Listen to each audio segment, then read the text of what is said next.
বাংলাদেশ সিঙ্গাপুরের বিপক্ষে আজ কি জিততে পারবে? বাংলাদেশের জন্য এই ম্যাচটার মাহাত্ম্যটা আসলে কোন জায়গায়? সিঙ্গাপুর এএফসি এশিয়ান কাপে প্রথমবারের মতো কোয়ালিফাই করে গেছে, তাদের প্রতিপক্ষ বাংলাদেশ। তাদের জন্য ম্যাচটা উৎসবের, কিন্তু বাংলাদেশের জন্য এই ম্যাচটা হতে পারে ইতিহাস গড়া। বাংলাদেশ ক্যাপ্টেন জামাল ভুঁইয়া বলছেন ম্যাচটা ডেড রাবার বটে, কিন্তু এই ম্যাচটা জেতা তার জন্য এবং তার দলের জন্য মহা গুরুত্বপূর্ণ, কারণ তারা চান 8টা পয়েন্ট নিয়ে এইবারের এশিয়ান কাপ কোয়ালিফায়ার্সটা শেষ করতে। জামাল ভুঁইয়া ম্যাচের আগের দিন বলছেন, আমরা যদি 3 পয়েন্ট অর্জন করি তবে ইতিহাস গড়তে পারবো। বাংলাদেশ দলের জন্য 8 পয়েন্ট পাওয়া হবে অত্যন্ত ইতিবাচক একটি বিষয়। আমরা টুর্নামেন্টের জন্য কোয়ালিফাই করতে চেয়েছিলাম কিন্তু পারিনি। একই সঙ্গে আমার মনে হয় আমরা খুব ভালো পারফর্ম করেছি এবং আগামীকাল আমাদের সামনে আরও একটি কাজ বাকি আছে। আমি মনে করি আমরা এর জন্য পুরোপুরি প্রস্তুত। জামাল ভুঁইয়া ভাবছেন তারা প্রস্তুত, কিন্তু আসলে কি বাংলাদেশ প্রস্তুত? বাংলাদেশের প্রস্তুতির ঘাটতি নিয়ে একটা কথা উঠতে পারে যে ফ্রেন্ডলি ম্যাচটার রেজাল্টে বাংলাদেশের ফেভারে আসেনি, but after all it was a friendly match, সেটাকে সেভাবেই ডিল করা হয়েছে। ফার্স্ট হাফের ওই ফেজটা বাদ দিলে Bangladesh try to play well against Vietnam, but এখন সিঙ্গাপুর বলে দিচ্ছে তারা ডেড রাবার ম্যাচটাকেও ডেড রাবার হিসেবে ডিল করবে না। সেই পয়েন্টে আসছি পরে। বাংলাদেশেরও এই ম্যাচটাকে অল আউট হিসেবে ডিল করা উচিত, কারণ আপনার আসলে সেভাবে হারানোর কিছু নাই, কিন্তু আপনি যদি এই ম্যাচ থেকে 3টা পয়েন্ট গেইন করতে পারেন আপনার র্যাঙ্কিংয়ে একটা উন্নতির সম্ভাবনা রয়েছে। নির্মাণে নাম্বার 1 শাহ সিমেন্ট। আপনার পরবর্তী যে আপনি ওয়ার্ল্ড কাপ কোয়ালিফায়ার্সের প্রারম্ভিক রাউন্ড খেলবেন, সেখানে আপনার একটা সুযোগের সম্ভাবনা আছে যে আপনি প্রথম রাউন্ডটা স্কিপ করতে পারেন। সো জামাল ভুঁইয়া যেটাকে বলছেন যে ডেড রাবারটা, এটা অবশ্যই ডেড রাবার ম্যাচ না বাংলাদেশের জন্য। বাংলাদেশের এবারের এশিয়া কাপের অ্যাওয়ে রেকর্ডটা খারাপ না, আসলে 2টা ম্যাচই বাংলাদেশ ড্র করেছে এবং সেখানে যদি আপনি সিঙ্গাপুর, যে দলটা এশিয়া কাপে কোয়ালিফাই করে গেছে, তাদের সঙ্গে যদি আপনি একটা চ্যালেঞ্জ ছুড়ে দিতে পারেন, সেটা বাংলাদেশের জন্য একটা স্টেটমেন্ট হয়ে থাকবে, গিভেন এটা হাভিয়ের কাবরেরার অধীনে সম্ভাব্য শেষ ম্যাচ। তার অধীনে তার কন্ট্রাক্ট আছে 30 এপ্রিল পর্যন্ত এবং সেটা আই থিঙ্ক জামাল ভুঁইয়া তার পাশে বসে বলেছেন। সো লেটস সি এই ডেড রাবার ম্যাচটাকে আসলে বাংলাদেশ কিভাবে ডিল করে। তবে বাংলাদেশে আসলে অনেক ধরনের ইনজুরির সমস্যা রয়েছে এবং একই সঙ্গে গ্যাভিন লিও তো একই কথাই বলছেন যে তারা অল আউট যেতে চান। অল আউট যেতে চান, অল আউট যেতে চাওয়াটাই খুব স্বাভাবিক। তারা বাংলাদেশের সঙ্গে কেন শেষ ম্যাচে হেরে এইরকম উদযাপন ভেস্তে দিতে চাইবেন? এরকম কোনো লক্ষ্য উদ্দেশ্য কোনো কিছুই তাদের থাকার কথা নয়। সিঙ্গাপুরের এই ম্যাচটা ঘিরে ব্যাপক আগ্রহ সিঙ্গাপুরে আছে, বাংলাদেশের মানুষের মনে আছে। আমরা এটা নিয়ে আরও পর্যালোচনা করতে পারবো, কিন্তু একটু ঝকঝকে যে স্টেডিয়াম আমরা দেখছিলাম, সেখানে যিনি উপস্থিত ছিলেন আমাদের কলিগ নাবিল খান, তার সঙ্গে একটু কথা বলি। নাবিল খান, একটু পরেই ম্যাচ এবং আমাকে একটু বলেন তো আপনার অনুভূতিটা আসলে কেমন? মানে এই প্রশ্নটা খুব ক্লিশে বাংলাদেশের সাংবাদিকরা করেন যে আপনার অনুভূতি কি, আমি এটাই আপনার কাছে জানতে চাই। ম্যাচের কয়েক ঘন্টা আগে এই দুপুর বেলায় আপনার অনুভূতি আসলে কি বলছে? এই মুহূর্তের অনুভূতি যদি বলেন তাহলে হচ্ছে একটু একটু ঠান্ডা লাগছে, কারণ লাস্ট কয়েকদিন আমরা সিঙ্গাপুরে ওইভাবে আসলে বৃষ্টি দেখিনি। আজকে সকাল থেকে বৃষ্টি শুরু হয়েছে সিঙ্গাপুরে এবং বেশ বাতাসও আসলে রয়েছে। আর ম্যাচ টাইম যখন হবে তখন ম্যাচ টাইমের দিকে ওয়েদার মোটামুটি আসলে ক্লিয়ার, অর্থাৎ সিঙ্গাপুরের টাইম তো রাত 8টায় ম্যাচ হবে, তখন আসলে ওয়েদারটা বেশ পজিটিভ ওয়েদারই আসলে দেখাতে, খুব বেশি বৃষ্টি বা ঝড়ের সম্ভাবনা নেই। তবে আজকে দুপুরের পর সেখানে বজ্রপাত সহ বৃষ্টি হওয়ারও কিন্তু সম্ভাবনা রয়েছে, সেটা আমি ওয়েদার ফরকাস্টে দেখলাম। এখন যদি আমি ধরেন গতকালকের এক্সপেরিয়েন্সটাই বলি, গতকালকে যখন সেই স্টেডিয়ামটায় ঢুকলাম, মানে লিটারেলি একটা গুজবাম্পস ফিল হচ্ছিল। এবং আমরা যখন আপনার মাঠ ছাড়ি তার আগে হচ্ছে আপনার আজকের দিনের যেই ড্রেস রিহার্সালটা আছে না, বাংলাদেশের ন্যাশনাল অ্যান্থেমটা সেখানে বাজানো হচ্ছিল, বলা হচ্ছিল welcome to the team Bangladesh. ওই জিনিসগুলো শোনার সময় না গায়ে সবগুলো লোম আসলে দাঁড়িয়ে যাচ্ছিল। ওই স্টেডিয়ামে পুরো একটা মানে অন্যরকম একটা ফিল আসলে সেখানে দিচ্ছিল। ম্যাচ রিলেটেড কথা যদি বলেন তাহলে হচ্ছে আজকে আমরা সবাই করছি, বাট বাংলাদেশের জন্য আজকের ম্যাচটা টাফ হবে, চ্যালেঞ্জিং হবে। সিঙ্গাপুরের এই এনভায়রনমেন্টটা, সিঙ্গাপুর যথেষ্ট স্ট্রং টিম এবং সিঙ্গাপুরের প্রিপারেশনটাও কিন্তু বেশ ভালো হয়েছে। তবে ফুটবল 90 মিনিটসের ম্যাচ, ওই ক্লিশে যে ওয়ার্ড সেন্টেন্স আছে সেটাও যদি বলি এনিথিং ক্যান হ্যাপেন, বাংলাদেশ ওইটার আশাই আসলে করছে এনিথিং ক্যান হ্যাপেন। এবং সিঙ্গাপুরের হচ্ছে আপনার খুব বেশি কিন্তু ইনজুরি প্রবলেমও আসলে নাই এই দলটার মধ্যে। অলরেডি গতকালকে বলছিলাম চং ইউংকে তারা পাচ্ছে না এবং আরো একটা মিসিং কিন্তু তাদের রয়েছে। বাংলাদেশের এগেনস্টে ম্যাচটা তো আপনার শাওয়াল আনোয়ার তিনি খেলতে পারেন নাই, তাদের গ্যাভিনলির খুব পছন্দের একটা স্ট্রাইকার, এই ম্যাচেও কিন্তু তিনি আসলে খেলতে পারছে না, কারণ কার্ড নিষেধাজ্ঞা কিন্তু তার রয়েছে।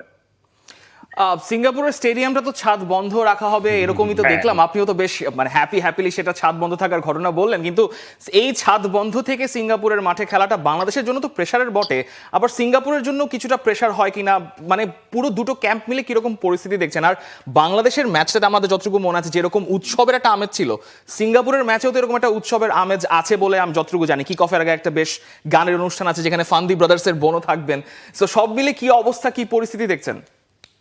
আচ্ছা, এই মাঠটা হচ্ছে আপনার পুল কিন্তু হচ্ছে আপনার রুফ ক্লোজ না, মানে একটা পাশ হচ্ছে আপনার ফাঁকা ছিল, উপরের দিকটা আপনার পুরোটাই বন্ধ, এবং হচ্ছে যেটা আসলে কালাং নদীর পাশে এই মাঠটা অবস্থিত, তো ওই পোর্শনটা আসলে একটু খোলা আছে এবং সেখান থেকে প্রচুর বাতাস আসলে আসে।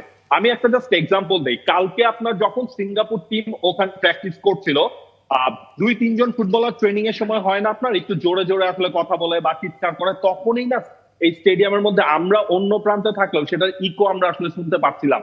আপনি চিন্তা করেন 54,000 ধারণ ক্ষমতার এই স্টেডিয়ামটা, সেখানে হচ্ছে আপনার বাংলাদেশিদের জন্য শুধু হচ্ছে 2টা জোন থাকতে, বাকি ধরেন আপনি 30,000 বা 35,000 ক্রাউডও যদি সিঙ্গাপুরের ক্রাউড হয়, তারা যখন একসাথে মানে শাউট করবে, গর্জন করবে, তখন সেটা কিন্তু একটু হলেও আসলে ভীতিকর একটা পরিস্থিতি ক্রিয়েট হতে পারে। বাট এটা রিভার্স একটা কথাও আসলে রয়েছে, খেয়াল করে দেখেন হংকং এ বাংলাদেশ যখন কাইতাক পার্কে খেলেছিল, সেই কাইতাক পার্কেরও কিন্তু আপনার রুফ ক্লোজ ছিল, সেখানেও প্রচুর দর্শক আমরা দেখেছি।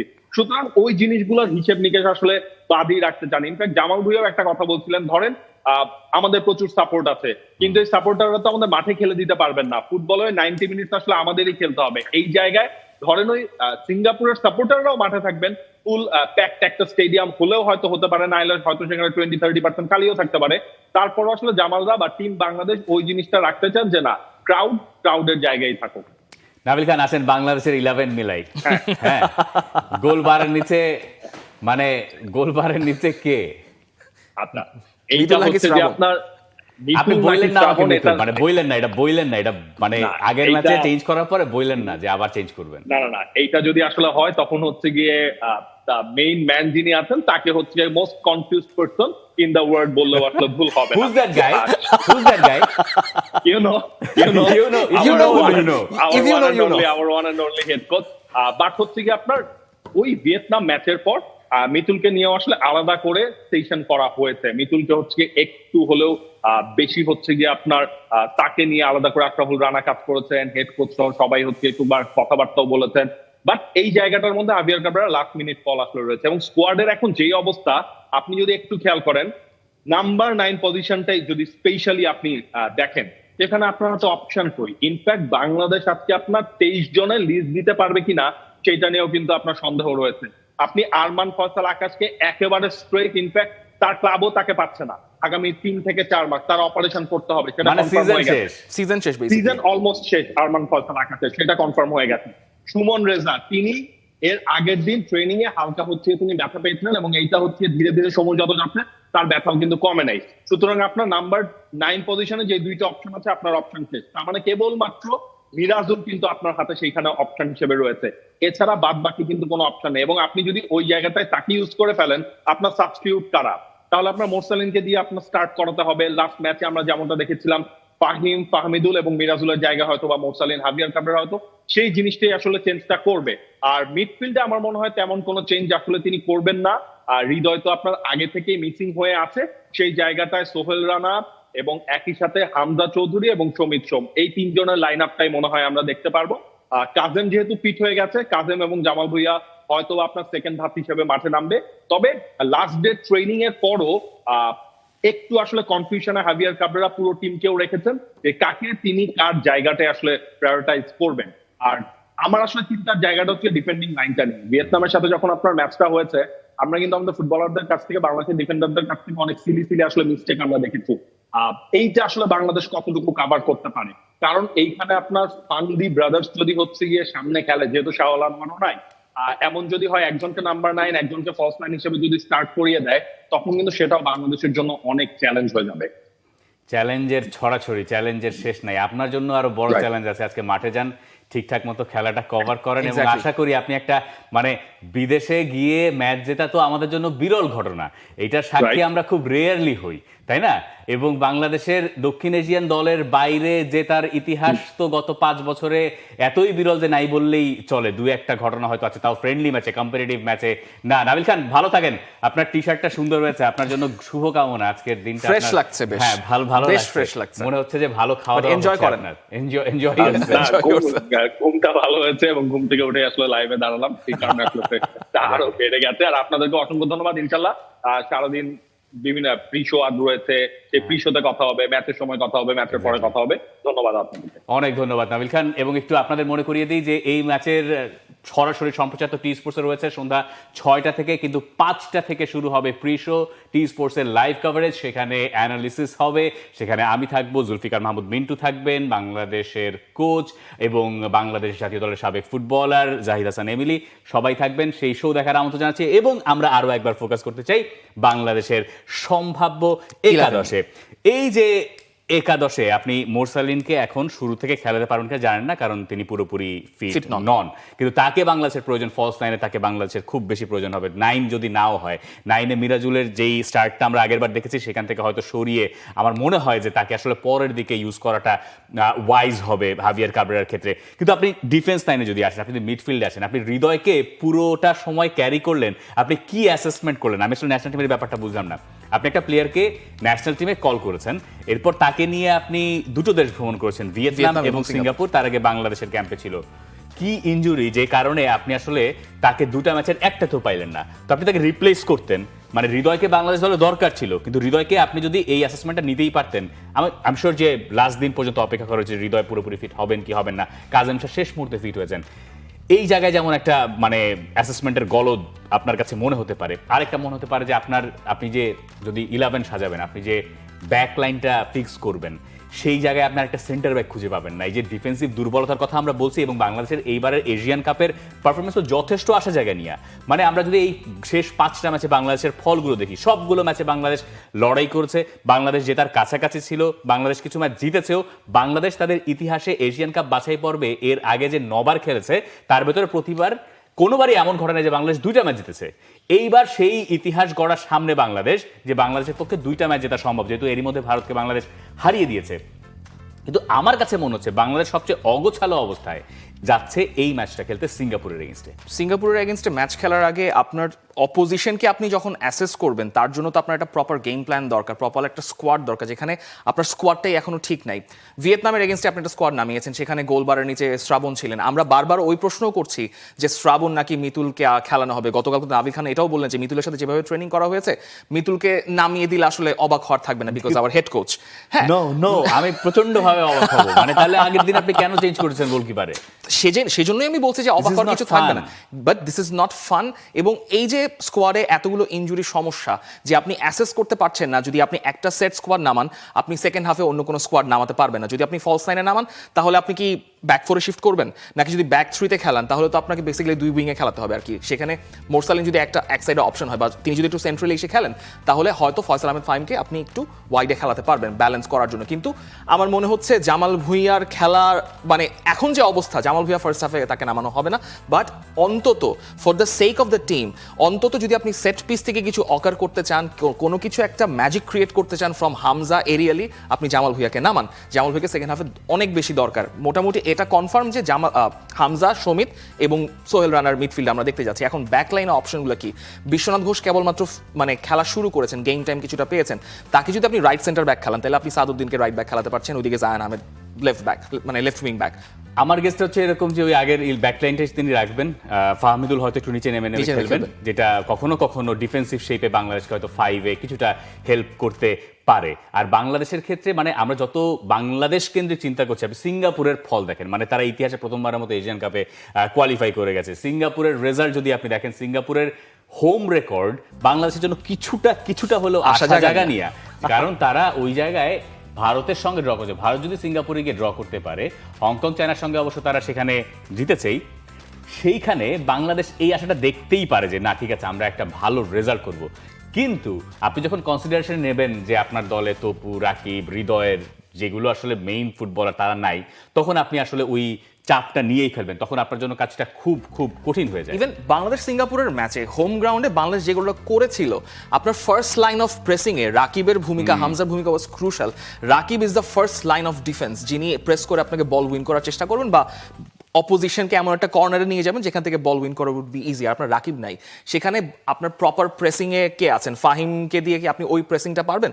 হয়তো পারবেন, কিন্তু সেটা হয়তো আউটকামটা আনা পসিবল না আমার কাছে। বাট মূল কথা হচ্ছে যে বাংলাদেশের যে জায়গাটা উইকনেস, সিঙ্গাপুরের সেম জায়গাটা স্ট্রেংথ, সেটা হচ্ছে তাদের বেঞ্চের ডেপথ।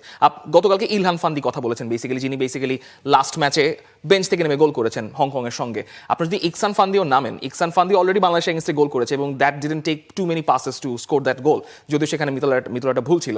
বাট বাংলাদেশ অ্যাকচুয়ালি এই ডেড রাবার ম্যাচের আগে সব দিক থেকেই আসলে পিছিয়ে। এখন যদি একটা ড্রও বাংলাদেশ আনতে পারে, that would be decent result, মানে খুব ভালো রেজাল্ট বাংলাদেশের জন্য। কিন্তু আমাদের তো একজন লিওনেল মেসি আছেন, মানে আমরা বলি তাকে আমাদের Lionel Messi, Hamza Chowdhury game changer, তাকে নিয়ে অপোনেন্ট কোচ ভাববেন না এটা হয় নাকি? এবং তিনি যদি পারেন তাহলেই বোধহয় বাংলাদেশ পারবে। সেটা হয়তো হামজার জন্য অনেক বেশি চাপেরও হয়ে যেতে পারে কখনো কখনো।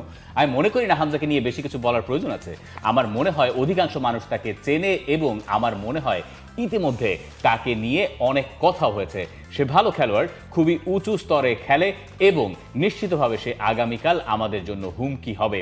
সম্মিলিতভাবে নিজেদের সেরাটা দিয়ে আমরা তাকে এবং বাংলাদেশকে থামানোর চেষ্টা করব।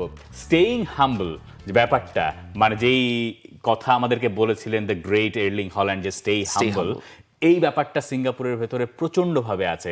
তারা বাংলাদেশের সঙ্গে খেলছে নোয়িং দ্যাট এখান থেকে হারানোর কিছু নাই, কিন্তু তারপর তারা বাংলাদেশকে হারাতে চায় এবং বাংলাদেশকে সম্মান দিয়ে তারা কথা বলছে। এইটাই তো হামজা ইফেক্ট নাকি?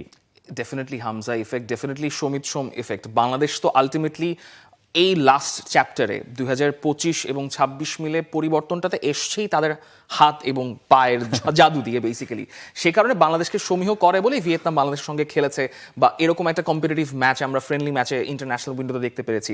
এবং একই সঙ্গে বাংলাদেশ অ্যাওয়ে গ্রাউন্ডে এখনো পর্যন্ত হারে নাই। দুইটা ম্যাচেই বাংলাদেশ ড্র করেছে, ভারতের সঙ্গে এবং হংকংয়ের সঙ্গে। যে কারণে বাংলাদেশের জন্য এই ম্যাচটা ড্র করতে পারলে that would be a great achievement given বাংলাদেশের ইনজুরি সমস্যা, স্কোয়াডের এই অবস্থা। তারপরও ভরসা রাখতে একটু কষ্ট হচ্ছে, কারণ আপনি জানেন না একাদশ কি হবে। সবকিছু মিলে বাংলাদেশের এগেইনস্টে, অথবা আপনি জানেন বাংলাদেশের এগেইনস্টেই সবকিছু অডস পড়ে আছে। বাট দেন এগেইন আমাদের হামজা চৌধুরী আছেন, যার কাছ থেকেও বেশি আশা করাটা অনেক বেশি হয়ে যাচ্ছে। তার মানে সিজনটা অনেক লম্বা হয়ে যাচ্ছে, কারণ লেস্টারে এখন যে অবস্থা, খুব ক্লান্তি নিয়ে তাকে খেলতে হয়েছে ভিয়েতনামের সঙ্গে। সমিত সোম এরও ফিটনেসও ব্যাপার রয়েছে। বাট দেন এগেইন যখন তারা এরকম একটা বাংলাদেশের জার্সি পরে মাঠে নামবেন, সবকিছু তারা ভুলে দিয়ে সব মানে 110% দিয়ে দিবেন ultimately.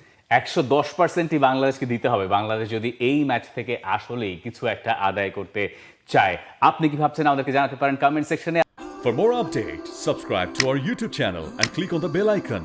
Follow us on Facebook and Instagram.